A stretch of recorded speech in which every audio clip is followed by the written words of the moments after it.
সবাই জানে শুভ বিবাহ সংকল্পে স্থাপনের জন্য একটা বইলে ধুতি প্রয়োজন। তার জায়গায় আলতা পায়া ভয়ের শাড়ি নিয়ে দিতে বাবা বলছি বলবো না, কিন্তু না বললেও উপায় নেই। এগো এ বৌমা কি বাবা বউ জীবনে না রস্তি বলে দিব বাবা। উপর দিকে টপি ঢাকা, ভিতরে ভিতরে চশমা পড়া, কোনটা বিদাহী টাকা কোনটা অস্তি, আর কোন উপায় নাই। কারণ এখন শিক্ষিত যুগ হয়েছে বাবারা, শিক্ষিত সমাজ, শিক্ষিত পরিবেশে বৌমারা নিজের আচার আচরণ ব্যবহার সব মাটির তোলায় ছাড়তেছে। শিক্ষিত পরিবেশে এখন বৌমারা নিজের শ্বশুরকে বলছে বাবা, আর শাশুড়িকে বলছে মা, মাম শ্বশুরকে বলছে মামা, ভাসুরকে বড় দাদা, কাকা শ্বশুরকে বলছে কাকা, আমাদের লাগে বলছে বোধাইতে থেকে নিব টাকা। তো সেই তো হয়েছে রে বাবারা। এখন বৌমাটা হচ্ছে হায়ার সেকেন্ডারি পাস, শিক্ষিত সমাজ, কপিও থাকবে, চশমাও চলবে। এগো শুধু তোমাকেই নাই বলি, তোমার মতন হাজার হাজার বৌমা দেশে এই পরিণতি চালাচ্ছে।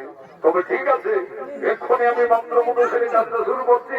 তার আগে আমার মা মাসিদের কাছে নিবেদন, এগো মামি, মৌসি, কাকি, জেঠি, পিসি যারা আমরাও খাবো বাবারা, তার দেরি করো না, সব করে বাহাত দিয়ে সবাই চলে আসো। বাকি মিলা মন দিয়ে শোনো বাবারা, কারণ নারীদের বড় ধর্মের জিনিস হলে শুভ বিবাহ হলো। আর অলঙ্কার হচ্ছে স্বামীর দেয়া শাঁখা এবং সিঁদুর। এই যে হিন্দু ধর্ম মতে বিয়ের পরে তোমরা মাথায় সিঁদুর নিয়েছ, দু হাতে দুটো শাঁখা ব্যবহার করো। আচ্ছা বলো দেখি বাবারা, এই শাঁখা কোন দেবতা ভরস স্থাপন করে, সিঁদুরটা সঠিক ভাবে কোন জায়গায় করতে হয় তোমরা সবাই জানো? কত জানো? জানতে হইব শাঁখা সিঁদুর এই হল নারীদের পরম ধর্মের জিনিস। আর এই ধর্ম যদি ঠিকভাবে পালন করে চলতে পারেছ, তাহলে আমি জোর গলায় বলে যাচ্ছি বাবারা, অল্প বয়সে কেউ কোনদিন বিধবা হবে না। তো আজকালের বউ বিছানা কোনায় মানছে না, হচ্ছে এই যে একটা ভদ্র ঘরের বউ শুভ কাজে টপি চশমা অমঙ্গল করতে চলেছে। তবে যাই হোক, আমি পূর্ণ পুরোহিত ব্রাহ্মণ উপস্থিত আছি, অশুভকে শুভ করতে পারার মতন মন্ত্র জানা আছে। ওই তো আগে শান্তির জন্য যেতে কি বাবা, আমি শ্রুতি কর্ম করে তারপরে বিধি বন্ধে গালিটা শুরু করছি। ওম নম পবিত্র পবিত্র বাণী মাধব মাধব বাচে কাষ্টনে গচ্ছি, ওম নম বিষ্ণু তত পরম বিষ্ণু। এরপরে শান্তির জল দিয়ে শুভ কাজটা শুরু করছি। ওম নম পবিত্র পবিত্র বাবা, এগো শুনে লাও শুনে লাও শুনে লাও। দেখো সবাই জানে শান্তির জল দিতে গেলে আমদালের প্রয়োজন হয়। তো তুই মাত্র ঘরের বউ হয়ে বেড়া ডালটা ঢুকান দিলে বাবা, কোনটাই শান্তি করবি কর। তবে ঠিক আছে, তোমাদের যখন মন শান্তি তখন আমারও শান্তি। কোথায় বলে মন যদি হয়ে যাচ্ছে তো ঘটির জল করতাম, আমিও মারি দিচ্ছি। ওম নম শান্তি শোনাও শান্তি ধর্ম শান্তি নম শান্তি পবিত্র অপবিত্র বাণী মাধব মাধব বাজে। ওম নম গঙ্গে গঙ্গা যমুনা শৈব কৃষ্ণা গোদাবরী নর্মদে সিন্ধু কাবেরী। ওম নম শান্তি শান্তি নম শান্তি মহামতি শান্তি। ওম নম শান্তি ধর্ম শান্তি নম শান্তি। বিশাল মাথা ভালো কোন দিকে লাগলেন বাবা? ও বিশাল মনে হয় বদযাত্রী এসেছে। সবাই এগুলো ঠিকঠাক হয়ে আসবে। মা বাবা জন্মাই যে কোন খেলাটা খাইয়ে দাও, নিজে ফিরে যখন পড়বি সেই তখন বুঝবি সংসার চালানো কত বড় ঝামেলা বটে। এই খেলা ভোট রুটার ইয়ার পক্ষে খাইতে বাবা একেবারে পেটে হয়ে আসবে। সব চিন্তা যেমন এই বছর এই তাদের একটা করে বুড়ি বুড়ি বউ হয়েছেন। ওম নম গঙ্গে গঙ্গা যমুনা শৈব কৃষ্ণা গোদাবরী নর্মদে সিন্ধু কাবেরী। যার কথা মন করেছে তুমি আমাকে কথাটাকে ফিরিয়ে দিলে চলে বললে দেরি, তোকে না আশীর্বাদ দিবি। ও এইরকম আশীর্বাদ ওরে এখন তোর রথ যেমন এই বছরে তোর একটা যুবতকে আমার জানা হয়। আর আমার ও নব শান্তি সদা শান্তি সর্ব শান্তি নব শান্তির জল বললে সেটা কোনার জায়গায় হোনারি বোমারা। এটা করে শান্তির জল যারা পাইয়েছ আর এগুলো যাদের বিয়া পাতি হয়ে যায়, আমি গ্যারেন্টি করে বলি যাচ্ছি বোমারা এই চৈতি বৈশাখের ভিতরে সবারই দেখাশোনার কুটুম লাগিয়ে যাবে। আর যারা ঘরে ঘুমাইলো তাদের কোনো গ্যারেন্টি দিতে পারলেন এবং কিন্তু আমার মন্ত্রের জবাবে কি দিয়ে দিলে রে পানিটা আপনার আছে।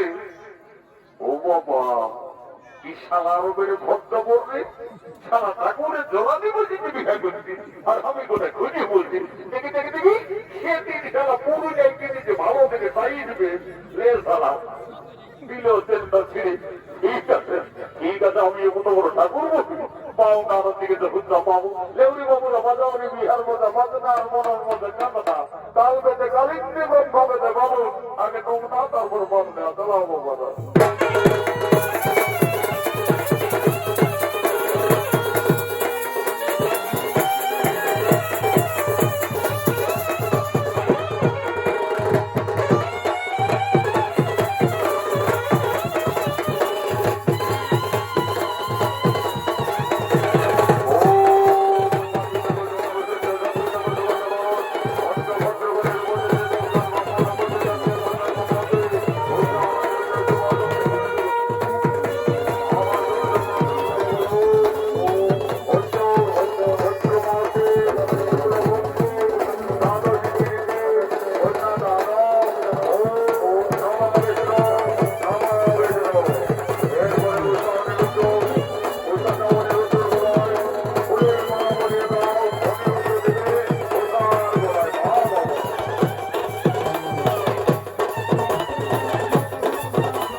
তার স্বামী অনিরুদ্ধের সাথে তার বিদ্যালয়ে গেলে শ্বশুরের বাড়ি যাবে। শ্বশুর বাড়ি যাওয়ার পূর্বে উষা কাঁদছে, তার নয়নের ধারা অবিরত বইছে। তার যে দেবাদিকে মহাদেবের দেওয়া অভিশাপ আছে, তার এই জীবনেও সুখ শান্তি হল না। আর পরে জন্মও তাকে বিয়ে রাতেই তার স্বামীর মৃত্যু হবে। এই কথা ভেবে উষা কেঁদে কেঁদে বলছেন, এ বিধাতা আমাকে আর নারী জন্ম দিও না প্রভু। নারী জন্ম এত দুঃখের এত কলঙ্কের, আমি আর নারী জন্ম নেব না। বিদায়ের সন্ধিক্ষণে উষা কেঁদে কেঁদে তার মা বাবার কাছে বলছে, আমি